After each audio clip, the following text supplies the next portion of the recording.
Alors, bonjour à tous, bienvenue sur notre chaîne Androphone Tech, j'espère que vous allez bien. Aujourd'hui on fait l'unboxing et une petite prise en main rapide de l'iPhone 11 Pro Max, ici qu'on a pris en couleur gris sidéral, et on a pris la version 256 Go ici pour avoir assez de stockage pour nos photos, nos vidéos et nos applications. Donc voilà, on est parti, on y va pour le déballage.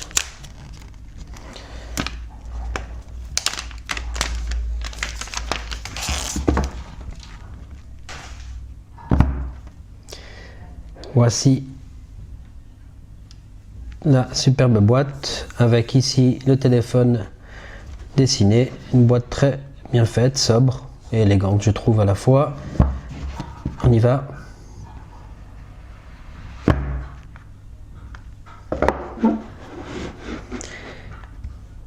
Wow. Très beau ce téléphone gris sidéral que voici, que voilà. On y va.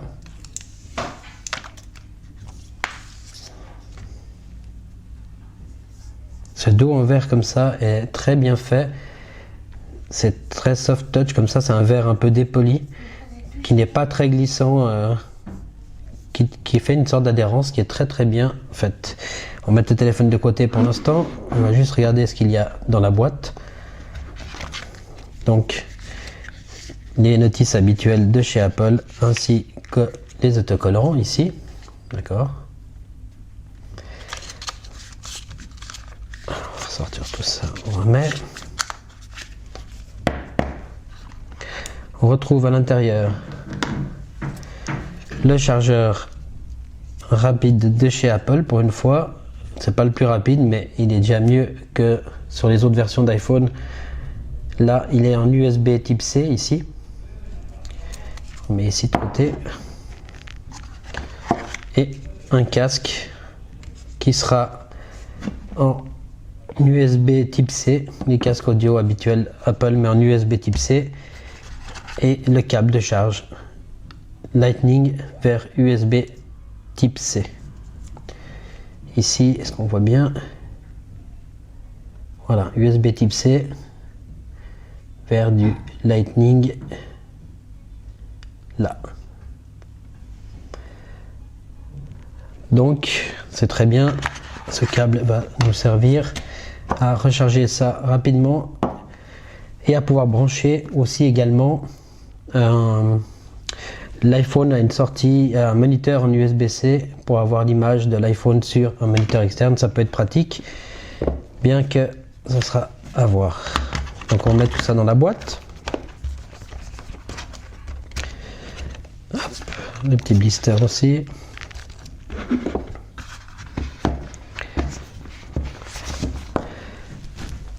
Je vous propose qu'on démarre le téléphone. C'est vraiment étonnant cette matière. J'avais touché un smartphone avec cette matière comme ça. C'est parti. Ou est-ce qu'il est tout déchargé? J'espère pas. Bah oui, hein. Je sais pas ce qui se passe avec ces appareils qui sont toujours déchargés maintenant. Non, là ça démarre. Donc ce n'était pas le cas, il faut rester longtemps appuyé dessus. On va laisser démarrer.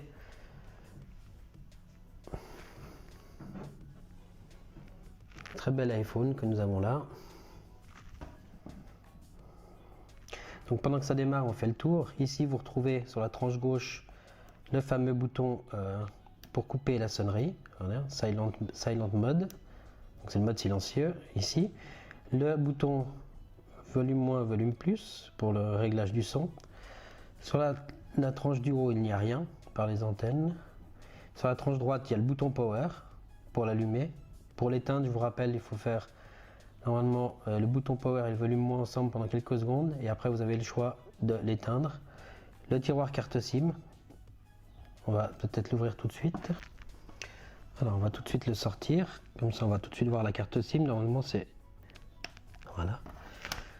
ici, on a une seule carte nano SIM normalement. Ici, est-ce qu'on le voit bien?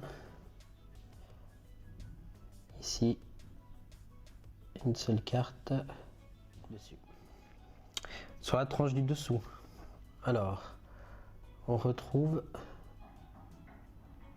là,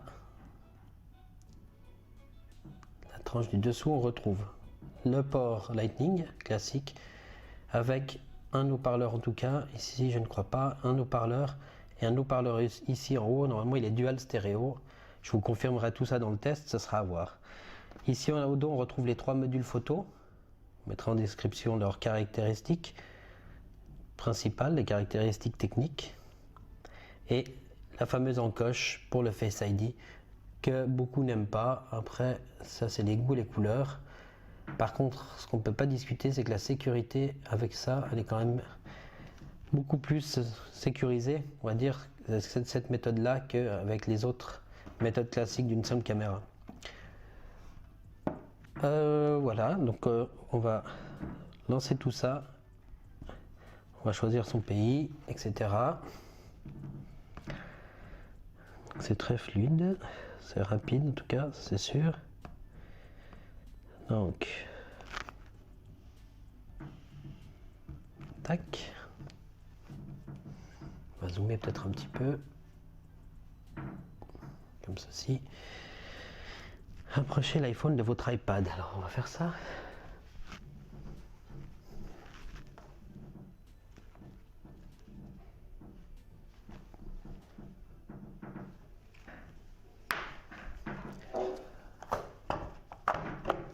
Alors, on va approcher tout ça. On va approcher notre iPhone de notre iPad. Sac. Alors, ils sont approchés. Directement, il vous propose, je vous montre ici, directement, si vous approchez votre iPad, comme par magie, il vous propose directement qu'il a détecté le nouvel iPad et vous propose de faire la configuration à travers votre iPad. Placez le nouvel iPhone. Tac.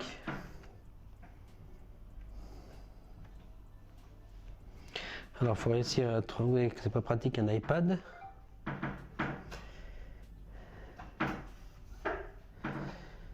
Voilà, connexion. Donc terminé. Donc là, il a détecté. Terminé sur le nouvel iPad. Saisissez le code. Il vous demande le code de votre iPad. Donc vous mettez le code de déverrouillage de votre iPad. Voyez ici, il vous propose le code, de mettre le code. Saisissez le code ici, saisissez le code de votre iPad. Vous mettez simplement le code et c'est parti pour un tour. Tout va se faire automatiquement. C'est un peu la magie de chez Apple avec ses produits, c'est que tout se fait très naturellement. Vous n'avez pas besoin de faire un pataquès. Si vous avez bien sûr déjà un autre iPhone ou un autre iPad déjà configuré, ça va vachement aider. Maintenant, si vous n'en avez pas, c'est assez simple aussi, mais il vous faudra procéder autrement, rentrer plus de choses à la main. Donc là, il nous demande de configurer Face ID, comme vous le voyez ici. Donc, ce qu'on va faire tout de suite, placez votre visage dans le cadre, puis faites un cercle de la tête avec votre tête. Donc là, vous voyez, il vous propose de faire le Face ID et de tourner votre tête autour pour configurer votre iPhone. Je vais le faire, je reviens tout de suite. Accepter les conditions générales, etc. Donc on va accepter simplement les conditions générales. Continuer. Réglage de votre iPad, j'aime bien. Configurer plus tard dans Wallet, c'est pour configurer Apple Pay. Partager les enregistrements audio plus tard, je ne partage pas. Je ne partage pas. Normal, agrandi, Je vais garder normal, je vois pas la différence d'ailleurs là. Si c'est plus zoomé, c'est plus gros, on va garder normal. Donc là, allez à l'écran d'accueil, continuez, il vous montre les gestes en fait. Pour aller à l'écran d'accueil, un simple swipe du bas vers le haut, vous a retourné sur l'écran principal. Si vous étiez dans une autre application ou autre, passez d'une nappe récente à l'autre, vous swipez depuis le bas, vous faites un glisser depuis le bas vers le haut, vous maintenez, et là le multi-fenêtrage s'ouvre et vous choisissez simplement votre application qui est déjà ouverte que vous voulez sélectionner. Si vous aviez bien sûr plusieurs fenêtres ouvertes. Donc ça c'est bon. Accédez rapidement aux commandes. Donc pour le centre de commande, vous faites un swipe depuis le haut à droite comme sur l'image. Ici, vous descendez et vous aurez le centre de commande pour activer votre Wi-Fi, régler la luminosité de l'écran, etc., etc. Ça c'est OK. Bienvenue sur l'iPhone. Balayez vers le haut pour commencer. Voilà. Là on arrive sur l'interface iOS, etc.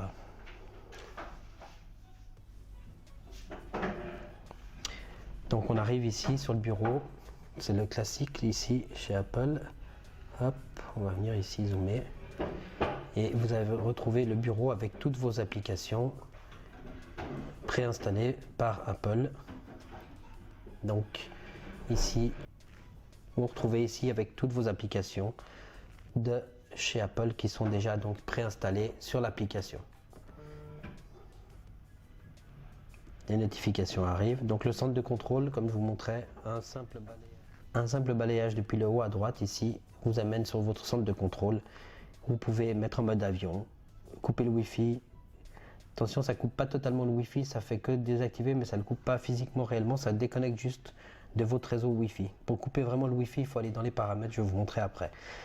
Vous avez l'activation du Bluetooth et également la luminosité de votre téléphone. Donc là, si je mets à fond, vous allez voir que évidemment ça crache. Je crois que c'est 1100 ou 1300 nits. Je vous mettrai des détails en commentaire. Voilà, on va remettre en auto. Vous avez la lampe de poche, la calculatrice, l'appareil photo, etc. Les notifications arrivent ici directement. Donc vous glissez au milieu simplement et vous voyez toutes vos notifications, les appels manqués, etc.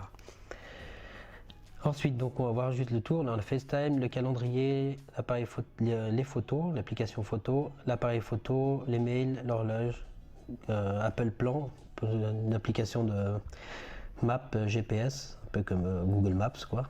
Une application météo, des rappels, notes, la bourse, livres, App Store, podcast, Apple TV, santé, Apple donc maison, wallet et les réglages. Donc on va aller directement dans réglages. Ici on a le mode avion, le Wi-Fi, donc c'est ici que vous allez, pour l'éteindre vous devez simplement sélectionner là et ça va éteindre le Wi-Fi.